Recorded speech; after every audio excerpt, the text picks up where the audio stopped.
substitution in there.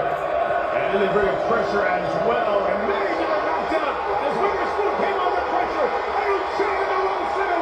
He's going the distance for a touchdown.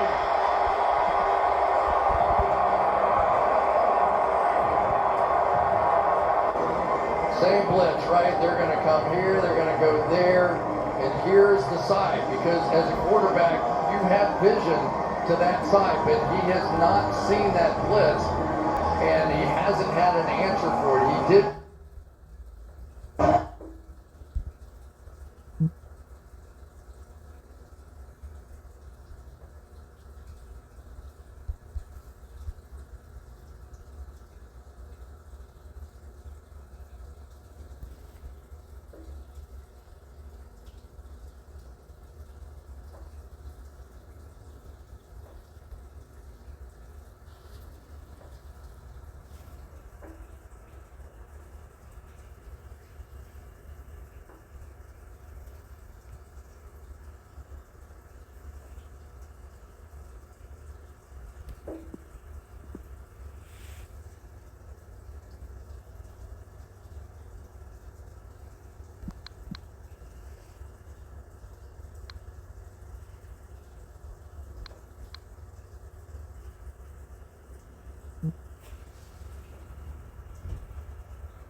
Running into the sideline, keeps going to the 29, and that will do it.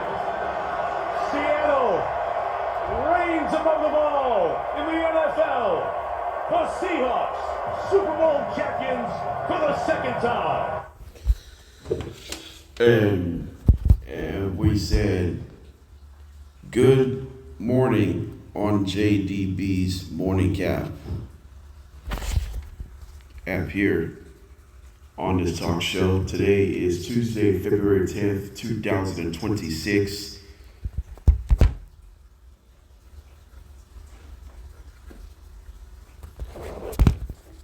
And the talk show has just begun. So we are super excited that football season has come to an end. You know how the Super Bowl went. The Bad Bunny halftime performance was pretty darn impressive. I'll scale 1 through 10 by the end. I will not scale 1 through 10 until the final segment of the show. So we'll do this on a wrap-up segment. So we'll see how that it's gonna go out here. All right. Let's start what happened last night. Actually, on two nights ago on Sunday. Last Sunday, Seahawks battled the Patriots, and Seattle Seahawks dominates the Patriots 29-13 in Santa Clara, and the Super Bowl MVP belonged to Kenneth Walker. He finished 135 rushing yards that night.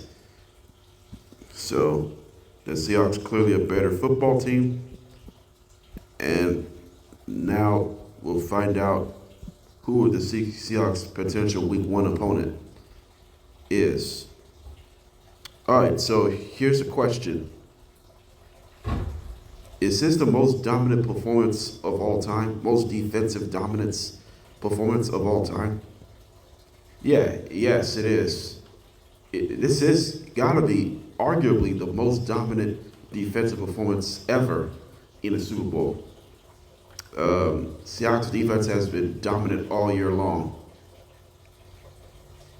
And trust me, the reason why I trust the Seahawks to begin the season I believe Sam Darnold can carry this team to win a football game. But let's talk Sam Darnold. What a journey for him. He's gone from representing the worst teams in the NFL with the Jets, Panthers, to winning a Super Bowl champion. Oh, by the way, since Sam Darnold joined 3 different teams, like San Francisco, Minnesota, and Seattle, he has 3 consecutive winning seasons. But Sam Darnold only had 1 start with San Francisco in 2023 and got him to the Super Bowl. Sam Darnold has 2 Super Bowl appearances in his career, 1 as a backup and 1 as a starter. This time he won as a starter. His first career Super Bowl start did not disappoint. I mean, Super Bowl numbers, he went 19 for 38, 202 yards, 1 touchdown, no picks. He only sacked 1 time with a quarterback rating 74.7. Well, I said numbers weren't accurate for Darnold, but he did enough to win. They got the running game going. The only touchdown was in the 4th quarter, A.J. Bonner. I mean, neither team scored a touchdown through the first 3 quarters. It was 12-0 Seattle after 3. Jason Myers kicked all 4 field goals. Overall, he went 5 for 5. And he scored 17 of the team's 29 points. So, but it's more about defense. Look at the defensive stats. Look at the players who recorded at least 1 sack. Devin Witherspoon had at least 1 sack, 4 tackles. And then you got Byron Murphy II. He had 2 sacks of his own. And then you got Derek Hall, also 2 sacks and a forced fumble.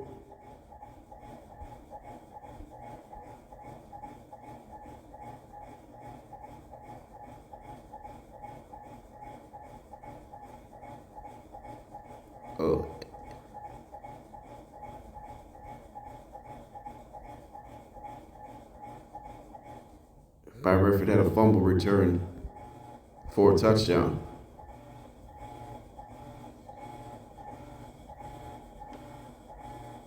I think. No, Byron Murphy had a fumble recovery, not a return for a touchdown.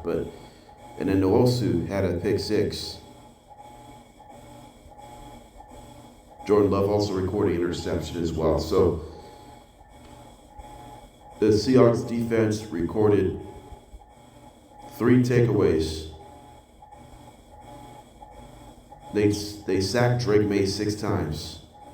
They held the Patriots 6 for 15 on 3rd down. And they also hold 331 total yards and 79 yards rushing. That's how good their Seahawks defense is. Their defense is the best in the game. So, I mean, it doesn't completely transpire. Remember last year? They won 10 games last year, but they came up short by a tiebreaker with the Rams because of a strength of victory. The Rams took division away from the Seahawks. This season, Seahawks they were not supposed to win division, but they got division nod, including Seahawks got big wins this season. They beat the Rams in Week 16.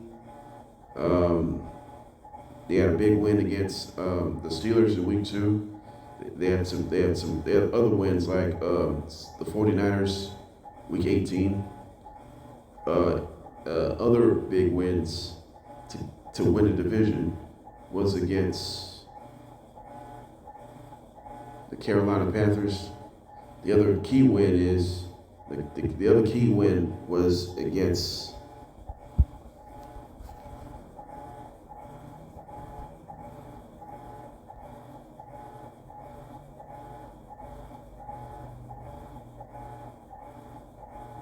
the Commanders, Texans.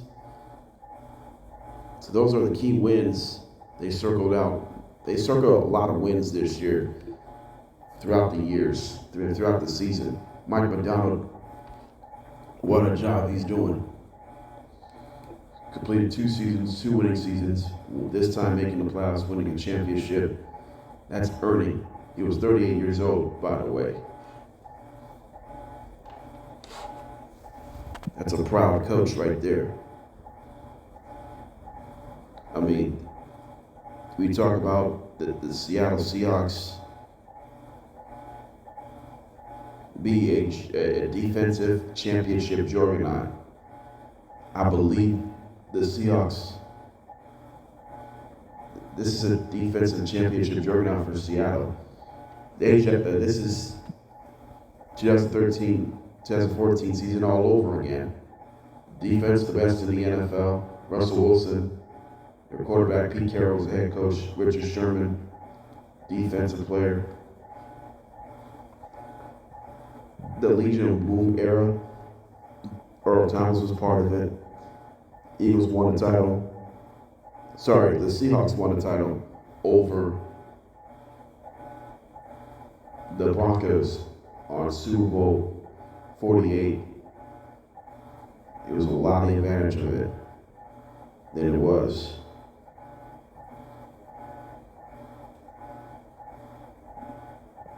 Seattle is the town of football. The Seahawks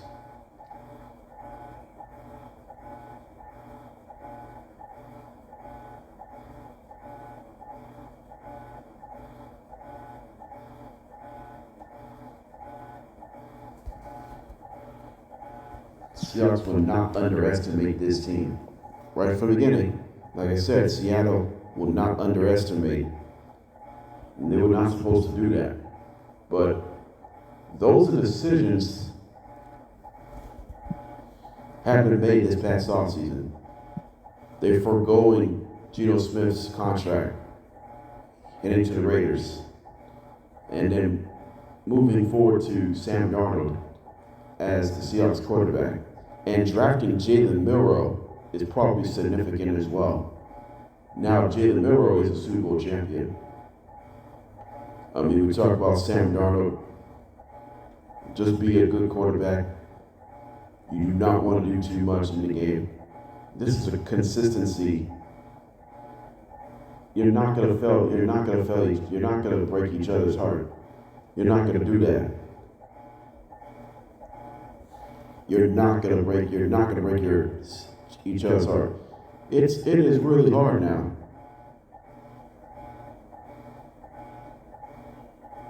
It's bringing the spirit, bringing the joy, bringing the happiness, bringing the love. The love was always there for the Seattle Seahawks, but you can't fall in love with the Seattle Seahawks the way they've been constructing. This is a pretty darn good roster construction, to say the least.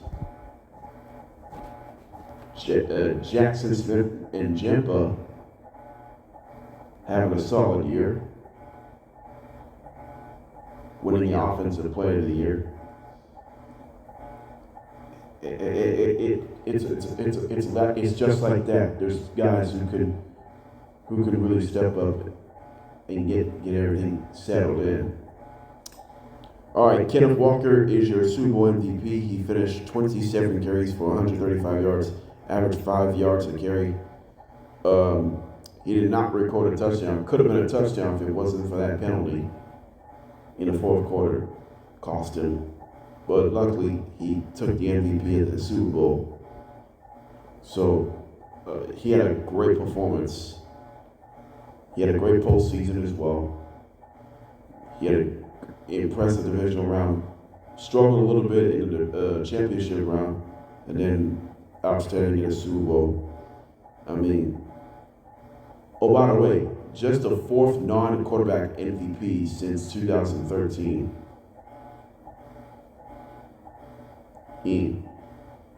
since 2012-13 season. We only have 4 non-quarterback Super Bowl MVPs. The last 4, Super Bowl 48, Malcolm Smith, Super Bowl 53, Julian Edelman, Super Bowl 56, Cooper Kupp, and then most recent, 2 days ago, Kenneth Walker, just the 4th non-quarterback winning the Super Bowl MVP since 2012-2013 season, Super Bowl. So,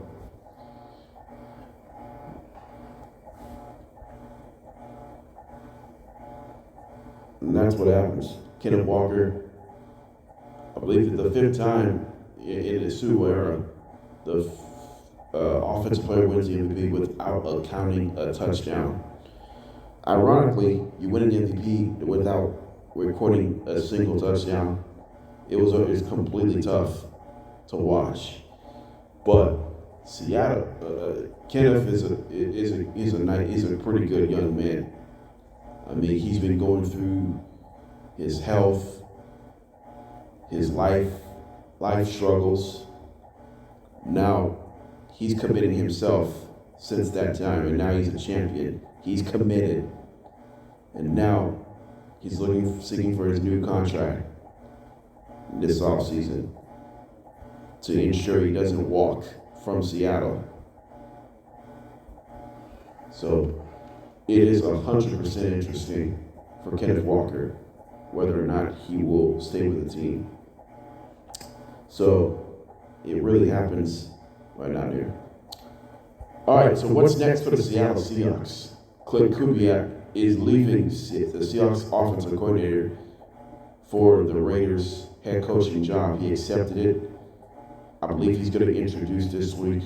Maybe at least today he'll be introduced, because Seahawks parade, Super Bowl parade, is tomorrow in close to Lumen Field and around the city of Seattle.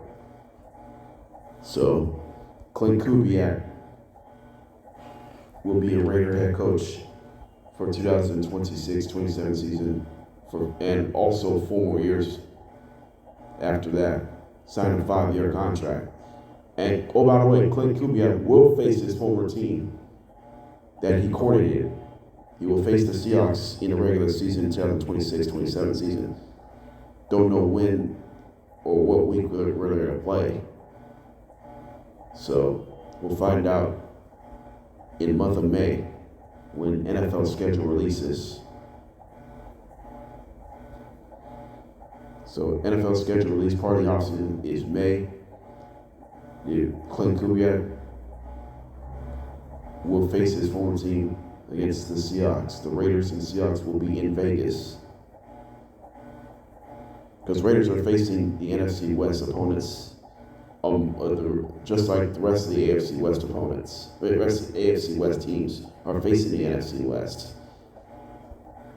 So Clint Kubiak deserved it, and now his goal is drafting Fernando Mendoza, the number 1 overall pick in this NFL draft. Raiders are on the clock in the month of April.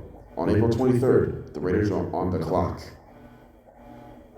for the number 1 overall pick in this draft. Seattle will have a new offensive coordinator.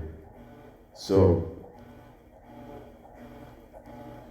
the best case scenario is to get to this point right now. It could have been different. And quietly, there's no questions asked when your team is winning football games. It's really important, to say the least. There's no getting around it. There's a bunch of teams who completely stepped up what needed most. So I mean, this is the moment that you're waiting for. You just don't have that one at the end of the process. But the Seahawks, Clint Kubiak, congratulations to become the Raiders head coach. Proud man. Now Seahawks will get a new offensive coordinator. We'll find out who that is for the next few weeks, or don't wait it out until this offseason. So, the Seahawks 14-3 record. First of all, congratulations to Seattle. They got it done in Santa Clara 2 nights ago, and now they can celebrate in Seattle tomorrow because the parade is taking place. So, the Manners supported the Seahawks. Congratulations. The Kraken also supported them, the Seahawks as well. So they congratulate the Seahawks winning the Super Bowl. So this is exciting. This is an exciting day in Seattle. Fans to see Seattle Seahawks winning the championship for the second time in team history. First since 2013-14 season. Russell Wilson was a quarterback. Pete Carroll, excuse me. Pete Carroll was head coach. Richard Sherman. Jermaine Kearse was part of the team. Marshawn Lynch was part of the team. So the list goes on and on. This is really exciting one to watch here. All right, so what's coming up in our talk show? We'll still talk Super Bowl. The Patriots, what is next for the New England Patriots after the Super Bowl 60 defeat in Santa Clara? Top 15 moments of the NFL's 2025-26 season. Also, top 15 best games of 2025-26 of the season. Top 10 favorites to win the 2026-2027 Lombardi Trophy, 61. So, we'll talk Super Bowl. We'll talk next year's favorite. We'll talk about best games of the year, best moments of the year. This is exciting. This is an exciting moment you really want to see in this one. I would love to put this ahead of that one here. So, this is an exciting day. Hey, in sports, just taking all that back in this one here. All right, we do have sad news that I did not mention in here. Former Washington Redskin quarterback who also played the Eagles as well. He played the guy who played 18 solid seasons. Sonny Jurgensen died on February 6, 2026. He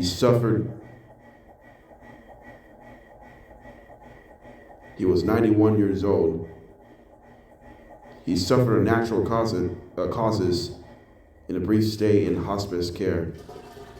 Jurgensen is one of the greatest passers in the history of the NFL, leading to passing yards 3 times of his career.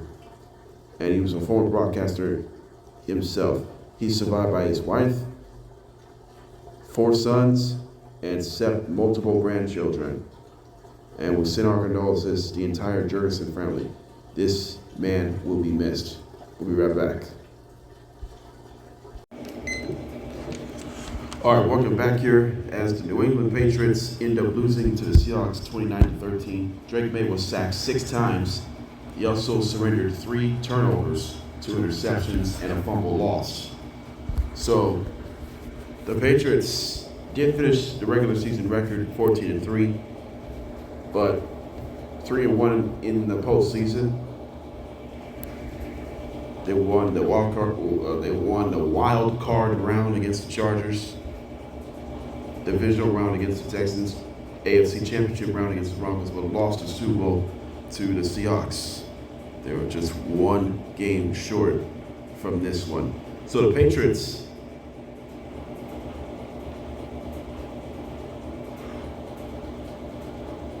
what is next for the New England Patriots after the Super Bowl 60 loss? Well, there are a lot of good things. There are a lot of good things. What's next? Despite the loss, I think there's still a pretty good football team next year. I'm not so sure how they're going to take a step back, but they're not taking a. I mean, record-wise, we'll take a step back. I think they still can make the playoffs.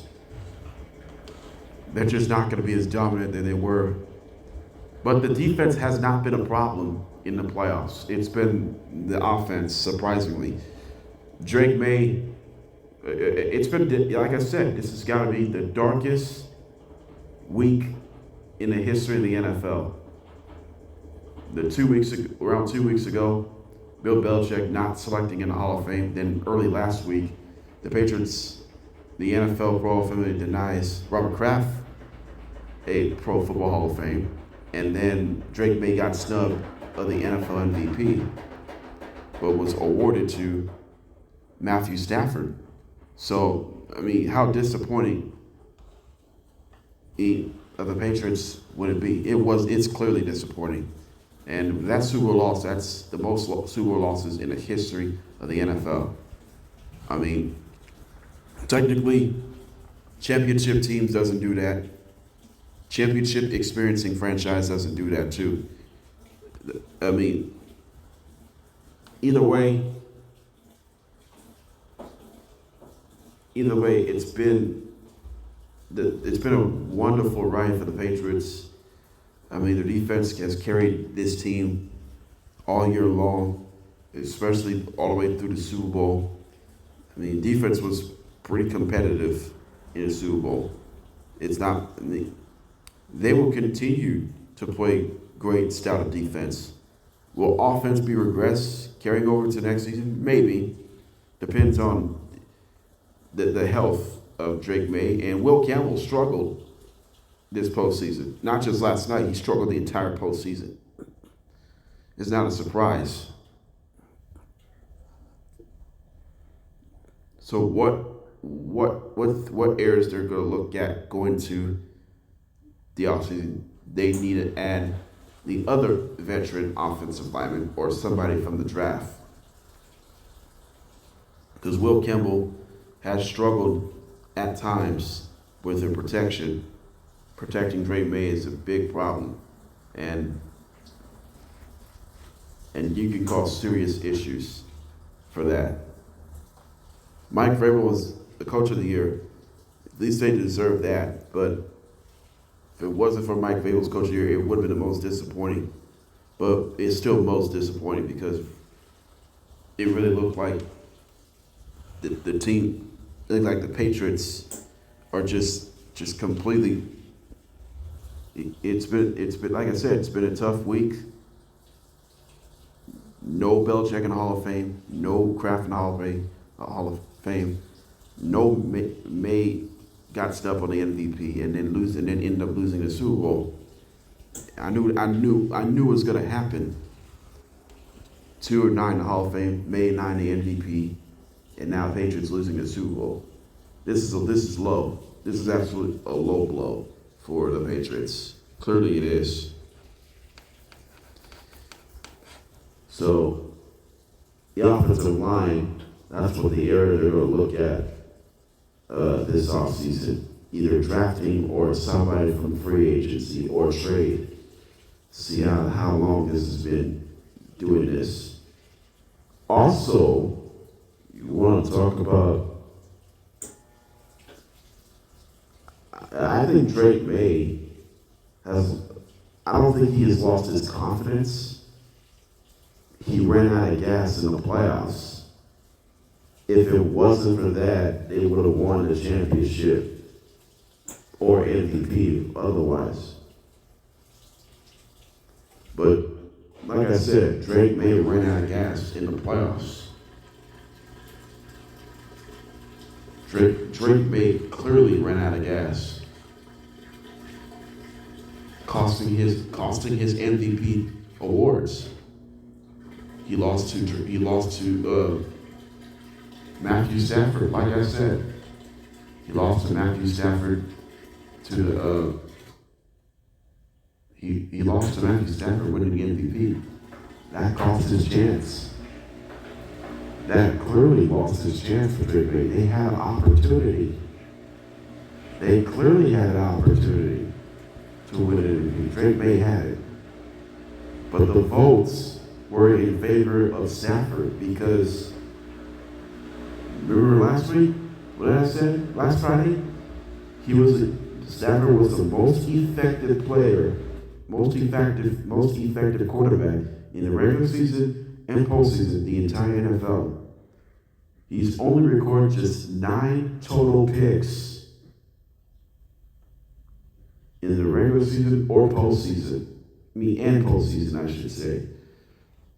But in the regular season, he only threw 8 interceptions, tied for the fewest with Drake May. In the postseason, just 1. Drake May struggled. I believe he threw 3 picks in the playoffs, but just unable to capitalize what he's transpiring to. It's a different story right now for New England. I think they're still going to be a solid football team next year, but the overall record is going to be. We'll see about the overall record. I can't predict the record just yet, but I think it's slightly regressed. But I think they're still a solid football team. But the AFC East could get stronger for these 2 teams. Maybe one more team. Don't know who will take the charge. The Buffalo Bills, the New England Patriots, but the Patriots, for some reason, it feels like you want the Patriots to support this. Bill Belichick, not in the Hall of Fame. Robert Kraft, not in the Hall of Fame. Drake May didn't win the MVP. And now the Patriots losing the Super Bowl. That's proving the franchise costly. It really is.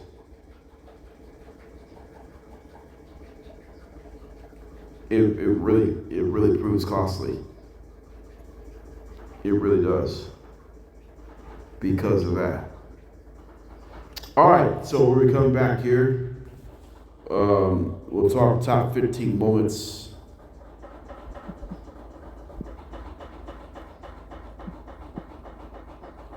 or thoughts of the season. We'll talk top 15 games, best games of the year, and then we'll pick the top 10 favorites who will walk out to win the Super Bowl. We'll step out.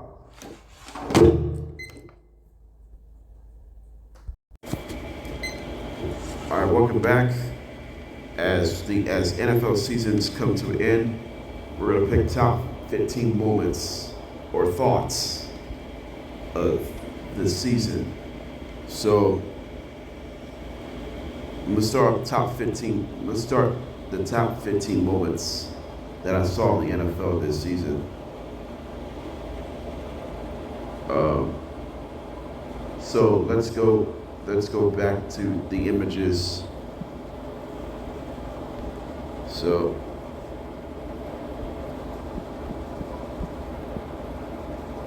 what were the top 15 moments that I saw in 2025 season? My first moment. So my first thought was, or top 15 moments, yeah. We'll start from top 15 moments of the season.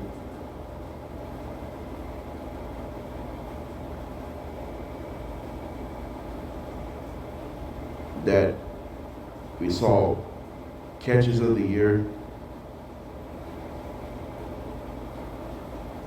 We saw moments of the year as well. So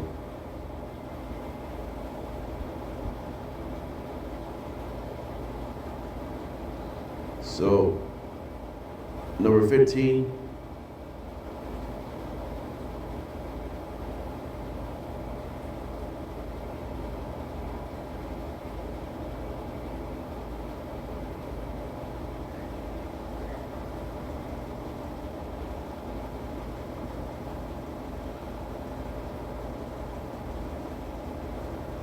So number 15, I'm going to go with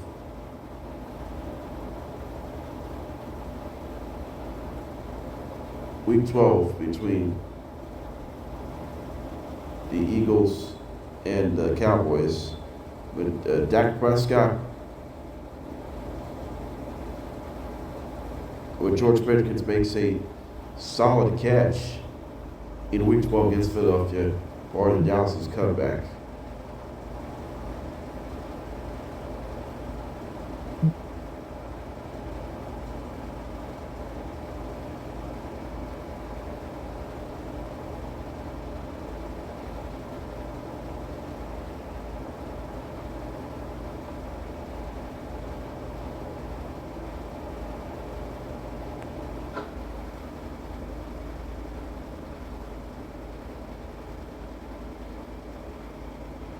And then that's 15. Number 14.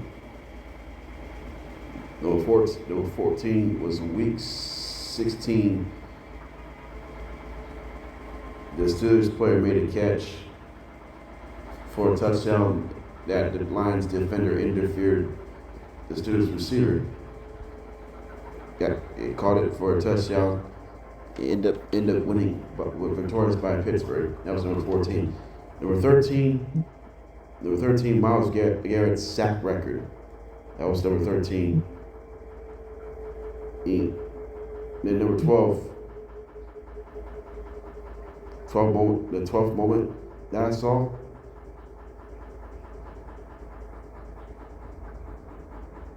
The Jets' trickery touchdown in Week 8 against Cincinnati brings the Jets' first win of the season.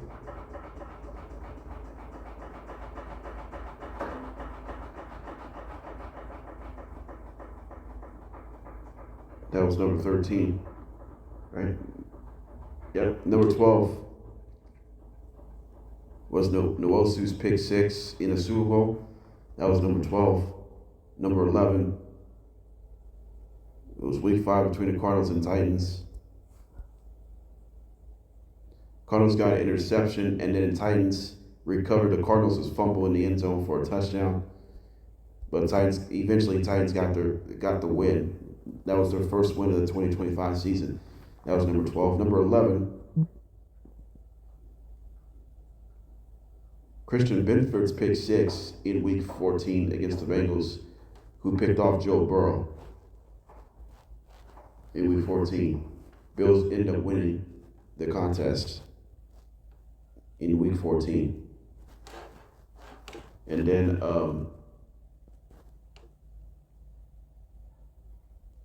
number 11 was Jameis Winston's catch trickery touchdown. That was number 11. Number 10, I'm going to go Loveland's game-winning touchdown in Week 9 against Cincinnati. Number 9, I'm gonna go with number 9. I'm going to go Brock Purdy's scramble passing touchdown Week 17 against the Bears. That was number 9. Number 8. Hold on a second.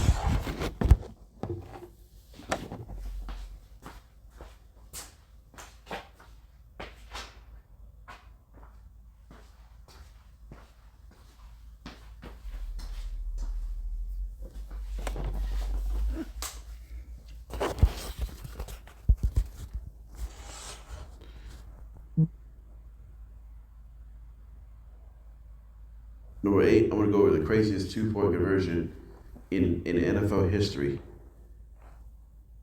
between the Seahawks and the Rams. Seahawks scored a crazy two-point conversion that the ball fumbled, and it was recovered by the Seahawks in the end zone. And then number 7 was the Jets blocked field goal return for a touchdown against the Buccaneers. End up losing the game to the Buccaneers 29-27. That was number 7 right there. Number 6, Henderson with a big rushing touchdown against the Buffalo Bills in Week 15.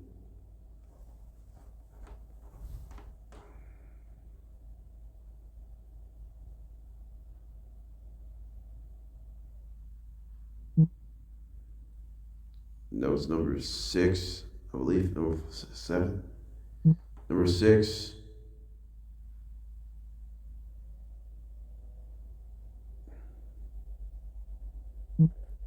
DJ Moore with a go-ahead game-winning touchdown catch in the NFC Walker game to complete the comeback.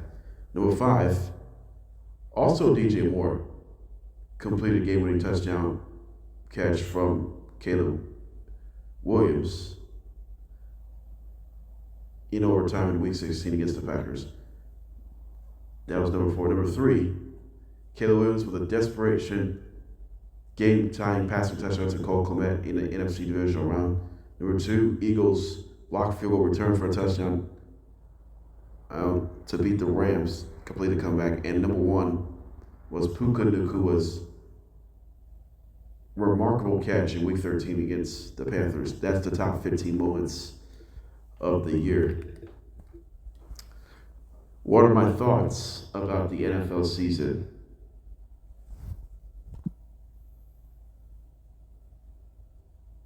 In 2025, what were the moments that I saw?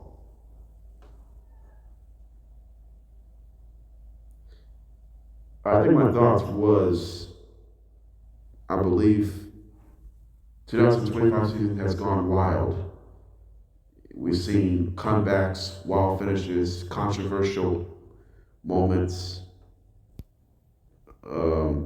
We saw intense battles against divisional rivalries.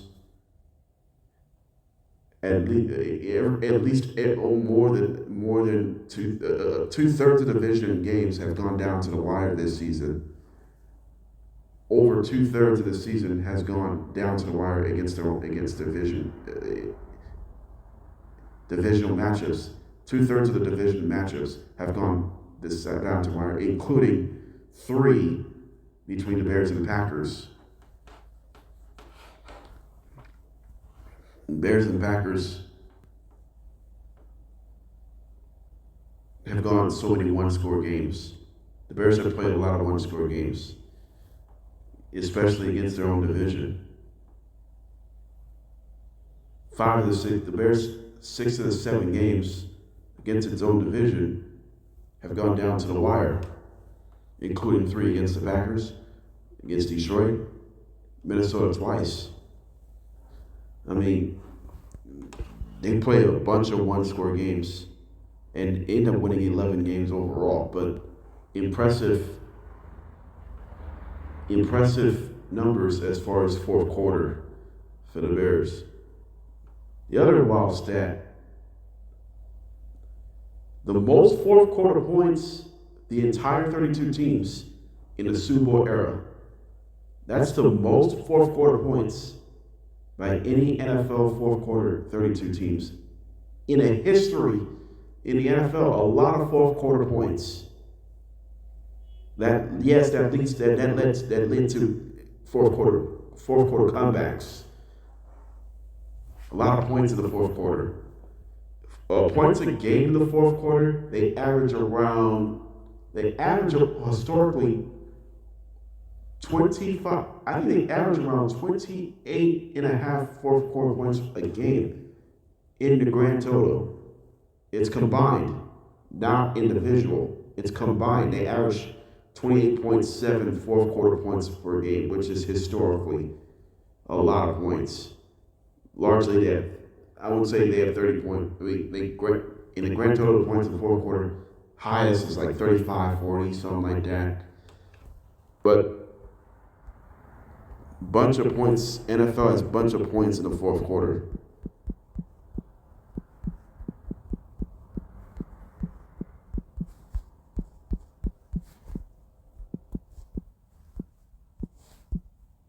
Fourth quarter has the most points they scored in the fourth quarter in the history of the game was the Broncos. They scored 33 points in the fourth quarter after they were shut out through 3 quarters, I think.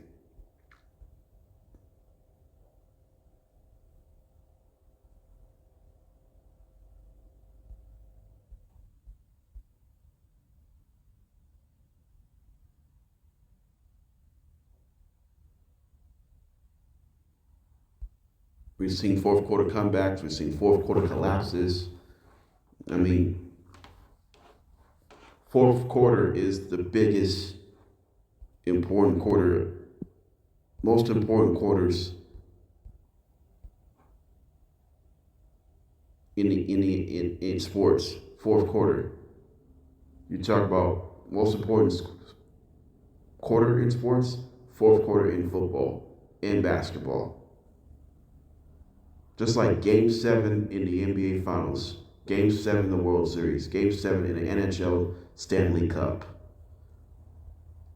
Fourth quarter is the most important quarter in sports, football, basketball.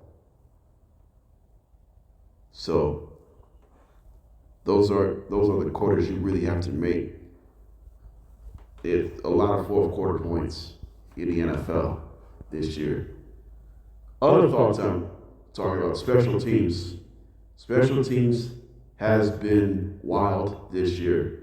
We've seen returns for touchdowns, blocked punts or field goals, extra points, missed crucial kicks. We've seen muff punts, fake punts, or fake field goal. We've seen special teams either has been kind or not been kind to other teams this year. I mean, special teams has been disappointing. And then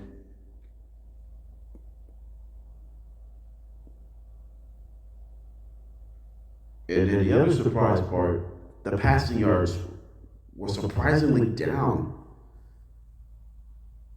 The passing yards, they only average around 230.1 pass yards a game in 2025. The entire NFL teams. That's not good. They rely on more running game and fewer passing yards. This is no passing league in the NFL. There's no passing league. All right, so coming up, we're going to talk about top 15 best games of the year, and then we'll pick the Super Bowl favorites of the top 10, and then we'll wrap things up. What's coming up in our next episode, we'll talk about all that. We will step out in about 3 minutes. 3 minutes is good? Yep, 3 to 5 minutes. We'll step away. We'll be right back.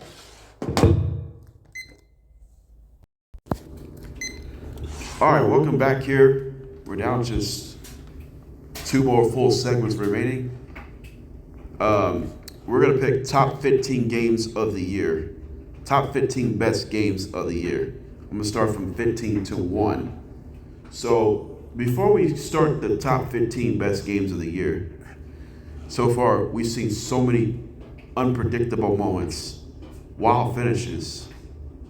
The teams have no lead is safe in football. So especially when you play the Bears, no lead. Especially play against the Bears, the other team, no lead is safe in the NFL. So in NFL 2025 season called No Lead is Safe.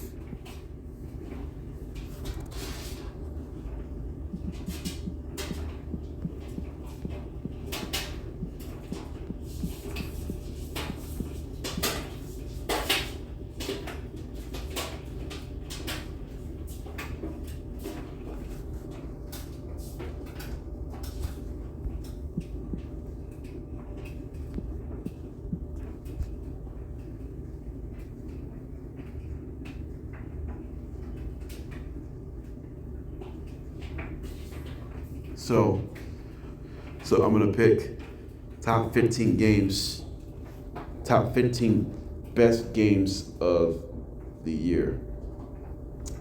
Number 15 is the Bills Patriots week 15.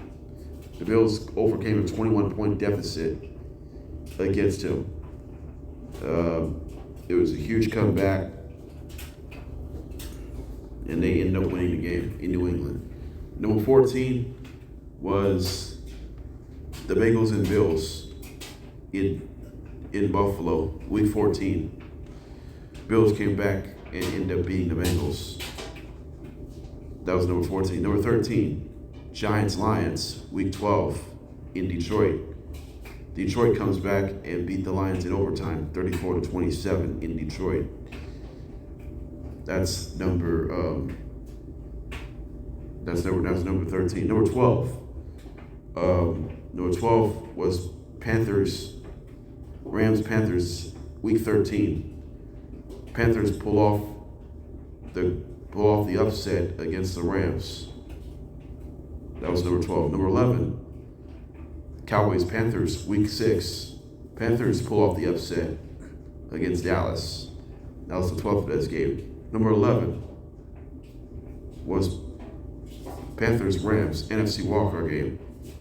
Rams beat the Panthers, got the revenge on the game-winning touchdown pass from Matthew Stafford was caught by Colby Parkinson. I think that was number 11. I think number 10, 10th best game of the year.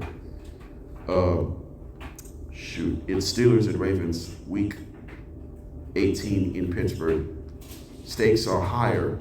Steelers beat the Ravens 26-24 on Tyler Loop's missed game-winning 44-yard field goal.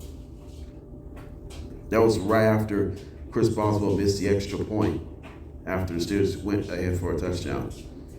That was number 10. Number 9, Rams-Eagles, Week 3. Eagles came back and ended up winning the game, a game-winning block field goal return for a touchdown and beat the Rams 33-26. That was number 9. Number 8, Packers-Bears, NFC wildcard game. Bears came back and beat the Packers thanks to Caleb Williams' passing touchdown go ahead to DJ Moore.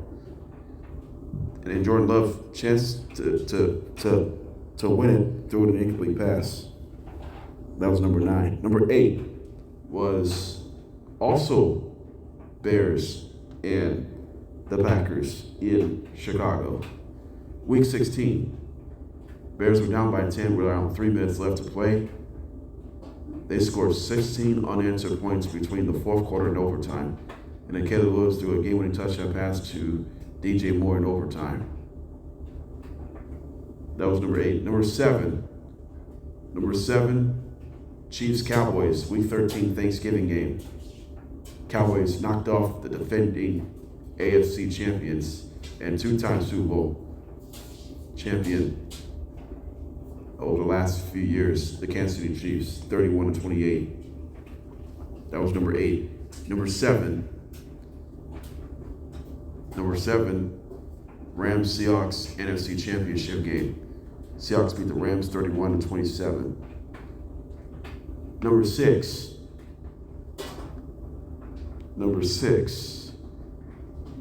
was the Giants and the Broncos.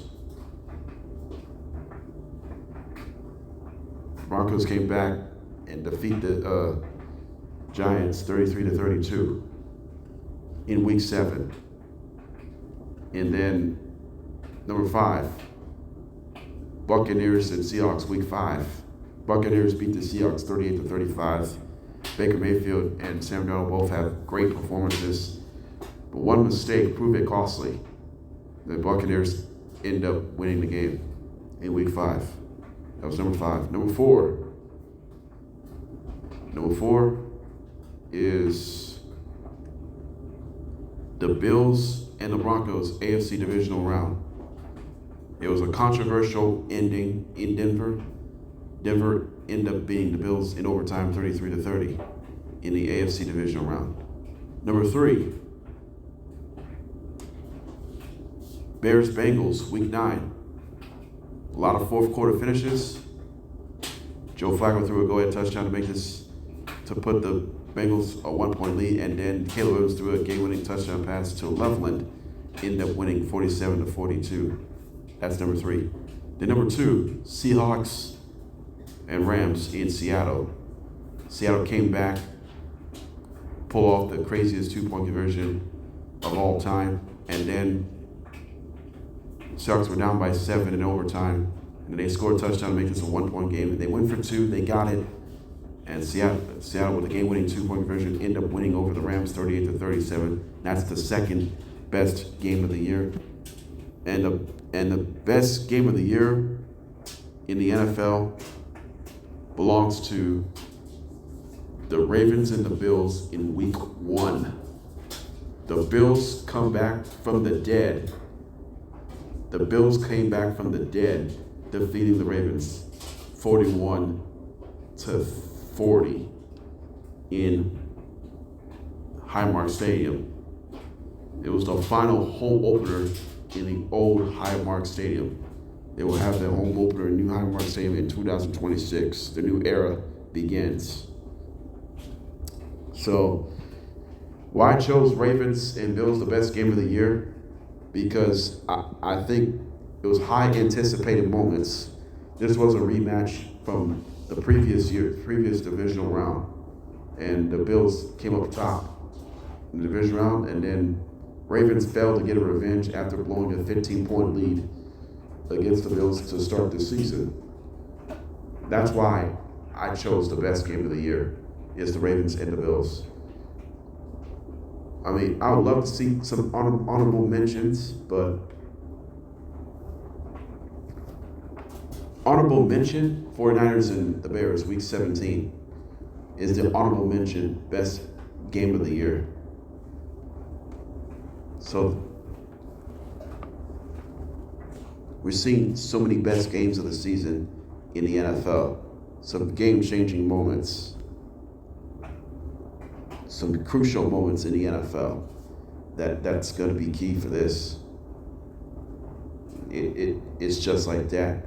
You just begin with the top 15 best games of the season does matter the most. You cannot be more excited in this one here. So that's the best point. All right, coming up next, we're down just one more segment. Top 10 favorites to win the 2026-2027 Super Bowl 61 champions. We'll find out who walks out of it next year, and then we'll wrap things up. What's coming up on episode 26? I mean, the next episode will be 26. Today's episode 25. What's coming up on the next episode for tomorrow? So we will step out 3 more minutes, and we'll be right back.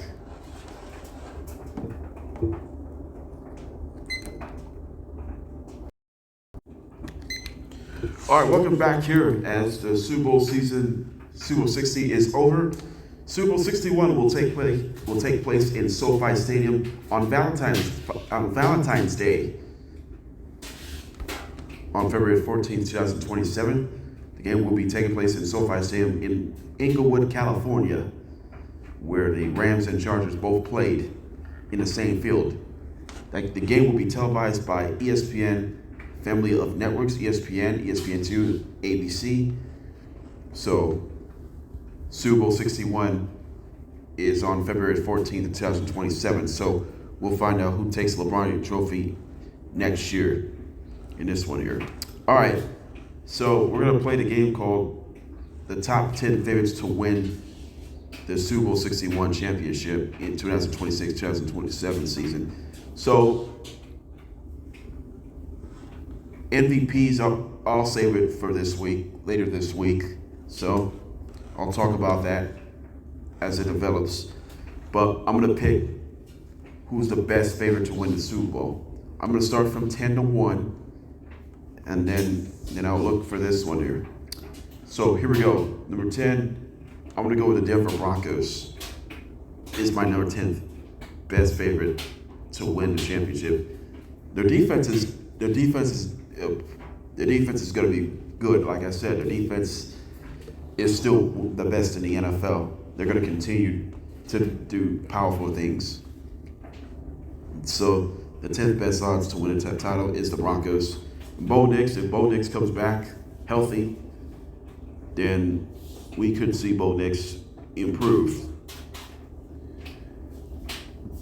If they can be dominant and win the title, that would be nice. So number 10, I gotta go with the Denver Broncos on this one. Number 9, I'm gonna go with the NFC North, the Green Bay Packers. Packers is my number 9 favorite to win a championship. Jordan Love, expect to put themselves in a position next year. Now, losing Michael Parsons is a big deal. He could start the season on an injured list, so it's not a surprise. He's going to miss more time. So Packers will be the 9th best favorite to win it all. Number 8, this is interesting. Number 8 is Detroit Lions. Detroit Lions with the 8th best odds to win a title. I think the Lions, they were talented. They lost some guys last year, ended up missing the playoffs. Still had a winning record, but they went 9-8 last year, but missing the playoffs. And now the Lions have the 8th most favorite to win the championship. I think they have a chance to prove it. I think defense will improve as well. They're gonna, if they continue to add more guys. Number 7 is the San Francisco 49ers. I think the 49ers expectations is a lot more higher than they really expected. Brock Purdy expect to exceed his expectations next season. As for the 49ers, I believe they're the 7th most favorite to win a championship in his own cause. Number 6 is the New England Patriots. Patriots is number 6. I think that we're going back. Drake May, this team will be back next year. Hopefully it would be the case right now in this one. Number 6 is the New England Patriots. Number 5 right now is the Cincinnati Bengals. Joe Burrow will be Joe Burrow. If he's healthy, I think this offense will be very, very good. Cincinnati Bengals is number 5. I think that would be the case right now here. Number 4 is the Buffalo Bills. Buffalo Bills is number 4. No surprise. The Bills will be number 4 in this one here. Number 3 is the Philadelphia Eagles. I think Eagles will still be one of the favorites to get things done. Number 2 is the Los Angeles Rams. Yes, the Rams will be that one right. And number 1 is the Seattle Seahawks. That's my top 10 favorites to win the championship. But who's left out? The Baltimore Ravens. No Baltimore Ravens. The Ravens have left out. The odds will change. They're not going to be the favorites to win a championship. No Ravens. No John Harbaugh. You got a young coach. I would not put Baltimore on the list. I would not put Baltimore on the list because Jesse Minter is a new Ravens head coach. And you still got Lamar Jackson. I'm not picking Ravens to be one of the favorites or the best favorite to win a championship. They just don't have that firepower right now. So my top 10, Seattle, LA Rams, Philadelphia, Buffalo, New England, Cincinnati, Detroit, Green Bay, Denver,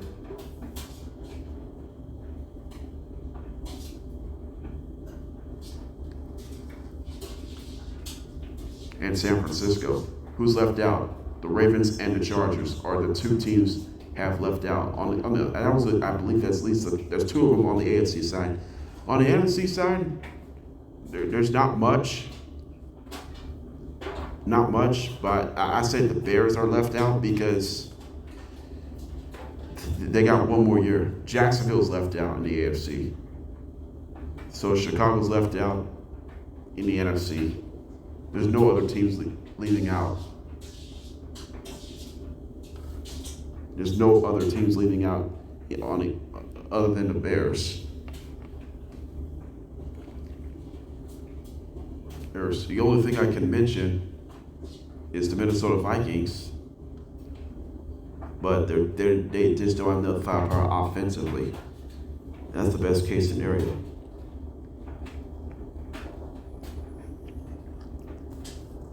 There's no way you can get it done at its own cost, so it would help their secrets out a little bit. So at least you don't have a chance to work on that in this one here. Okay, so my top 10 before I wrap things up.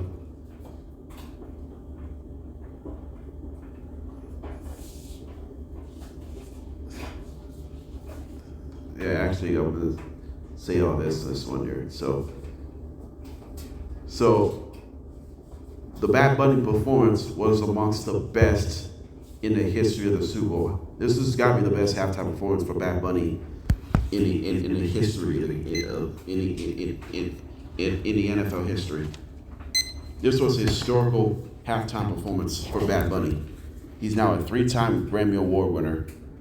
He won it, I believe, about a week and a half ago, something like that. I mean, this is a huge moment for him. This is a path for excitement. Bad Bunny is a Latino hip-hop artist. But congratulations to Bad Bunny. The viewership has been amongst which is the highest viewership on halftime performance. Part of it was on a Bad Bunny in the history of this television. Congratulations. All right, let's wrap it up. What's coming up in tomorrow's episode? Tomorrow will be episode 26. NBA All-Star is approaching. We'll talk about all that. Then we'll talk about the top 10 favorites to win the MVP. It could be quarterbacks, running backs, otherwise. So this should be an exciting moment of this one here. And this is about, and also what's next for the Dallas Cowboys. We'll talk the Super Bowl viewership as well, etc. So we should beat this one. All right, that's enough. I'm out of here. This is JDB's Morning Cap. Have a good day. We'll see you tomorrow.